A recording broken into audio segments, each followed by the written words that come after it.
दोस्तों यदि कोई भी क्लाइंट मिलते ही सबसे पहले आपसे पूछे कि आपका जो प्रोडक्ट एंड सर्विस जो भी आप बेच रहे हैं उसका प्राइस क्या है, तो आपको क्या लगता है कि वो आपसे खरीदने आया है? बिल्कुल भी नहीं। अगर कोई व्यक्ति डायरेक्ट आपसे प्राइस पूछता है तो 90% संभावना वहाँ पर ये हो जाती है कि आपकी डील क्लोज नहीं होगी अगर आपने उसको प्राइस बता दिया तो प्राइस पूछ रहा है, प्राइस बताए भी ना तो करें क्या। इसी के लिए आज का ये वीडियो आपको देखना है। आज की इस वीडियो में मैं आपको एक ऐसा सटीक एंड ज़बरदस्त तरीका बताऊंगा जिसे आपने सीख लिया, समझ लिया, अपने सेल्स के कैरियर में अप्लाई कर लिया तो आप स्टार्टिंग में बिना प्राइस बताए ही मीटिंग को वहाँ तक ले जाओगे जहाँ पर जाने के बाद क्लोजिंग के चांसेस बहुत हद तक बढ़ जाएंगे। राइट, तो ज़्यादा बातें ना करते वीडियो को शुरू करते हैं। जब मैं सेल्स में शुरुआती दिनों में था तो मुझे ये लगता था कि अगर क्लाइंट पहले प्राइस पूछ रहा है तो बता देते हैं ना, उसमें दिक्कत क्या है। यह उस वक्त की बात थी जब मैं आरओ सेल करता था। जब मैं गया किसी के पास डेमो देने के लिए कि सर ये मशीन ऐसी है, ऐसे करती है, ऐसे पानी को शुद्ध करती है। मैं बता रहा हूँ सन 2010-11 के आसपास की बात।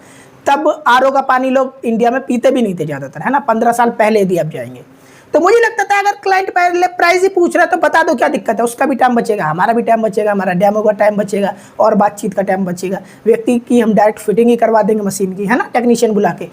लेकिन मैं वहाँ पर गलत था। क्लाइंट अगर पहले प्राइस पूछ रहा है तो वो ये समझने का प्रयास कर रहा है कि आप जो प्रोडक्ट उसे दोगे उसकी वैल्यू उसे मिलेगी कि नहीं मिलेगी। राइट, अगर व्यक्ति को आपने पहले प्राइस बता दिया, मैं कसम खा के कहता हूँ 99% आपका प्रोडक्ट एंड सर्विस नहीं सेल होगी। एग्जाम्पल के माध्यम से बताता हूँ। मैं एक कोर्स सेल कर रहा हूँ और उस कोर्स का प्राइस रखा मैंने 25,000 रुपये। अब क्लाइंट मुझसे पूछता है कि शेखर जी आप जो मुझे कोर्स के बारे में बताने जा रहे हो ना उसका प्राइस बता दो पहले। अगर प्राइस ही बता दूंगा तो व्यक्ति के दिमाग में 25,000 रुपये का जो भूत है ना वो घुस जाएगा। उसके बाद मैं लाखों उसके फ़ायदे बताऊं कि इससे आप लाखों रुपए कमा भी सकते हो करने के बाद मार्केट से, उसके दिमाग में वो बातें नहीं घुसेगी। क्यों? सबसे पहले क्या बैठा हुआ 25,000 रुपये। लेकिन अब इसी को रिवर्स करो।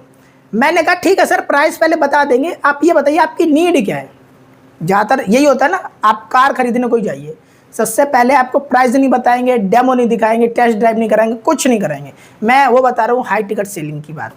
सबसे पहले बैठा के आपको चाय कॉफ़ी पिलाएंगे, आपसे बात करेंगे, वो देखेंगे कि आपको भूख किस चीज़ की है ना। अगर आपको शाही पनीर चाहिए तो शाही पनीर ही खिलाएंगे, दाल मखनी नहीं खिलाएंगे आपको। तो पहले वो पूछ लेते हैं कि आपका बजट कितना है। जब आपका जो बजट होगा ना उसी के आसपास की गाड़ियाँ दिखाएंगे। तो जब आप पूछ लेंगे ना सामने वाले व्यक्ति से कि सर आपकी नीड क्या है, और आपने यदि नीड को समझ लिया तो आप 25,000 छोड़िए 50,000 रुपये का जो कोर्स है ना वो भी आप उसे सेल कर देंगे। लेकिन जब तक आप उसकी नीड ही नहीं समझ पाएंगे ना तब तक आप 25,000 छोड़िए 5,000 का कोर्स आप सेल नहीं कर सकते। राइट, क्यों? क्योंकि व्यक्ति को उसमें उसकी वैल्यू नहीं दिखेगी। तो यहाँ पर आपको सीखने को क्या मिला? सीखने को यही मिला कि जब भी कोई व्यक्ति आपसे प्राइस पूछे, है ना, मैंने बहुत कम टाइम में आपको बहुत अच्छे से समझा दिया कि जब भी कोई व्यक्ति आपसे प्राइस पूछे तो प्राइस बताने से पहले उससे ये कंफर्म करो कि सर प्राइस तो मैं आपको बता दूंगा, पहले मैं ये जानना चाहता हूँ कि आपकी नीड क्या है। राइट, जब वो आपको अपनी नीड बता देगा, आपका बजट सब बता देगा, आपको 2 मिनट तो सुनना है ना उसे, 2 मिनट सुन लो, आपको पता लग जाएगा उसकी नीड क्या है। उसके बाद आप अपने हिसाब से उसे प्रोडक्ट बता सकते हो। क्यों? आपको समझ आ चुका है कि व्यक्ति चाहता क्या है।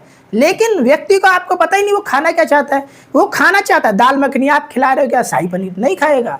हो सकता है व्यक्ति चटनी रोटी खाना चाहता है, लेकिन आप क्या है, जब आप बिना समझे कोई चीज़ उसे चिपकाने की कोशिश करते हो ना तो फिर वहाँ पर सेल नहीं होती। राइट, यही होता है उन लोगों के साथ जो नए नए सेल्स में आते हैं। जब भी वो जाते हैं, मान के चलिए ये माइक है ना, जब भी वो कोई प्रोडक्ट सेल करने जाता है, बोला सर ये माइक है, सामने वाला व्यक्ति ऑब्जेक्शन करता है, क्वेश्चन करता है प्राइस बताओ, बोलता है सर 3,000 रुपये, कहता नहीं चाहिए।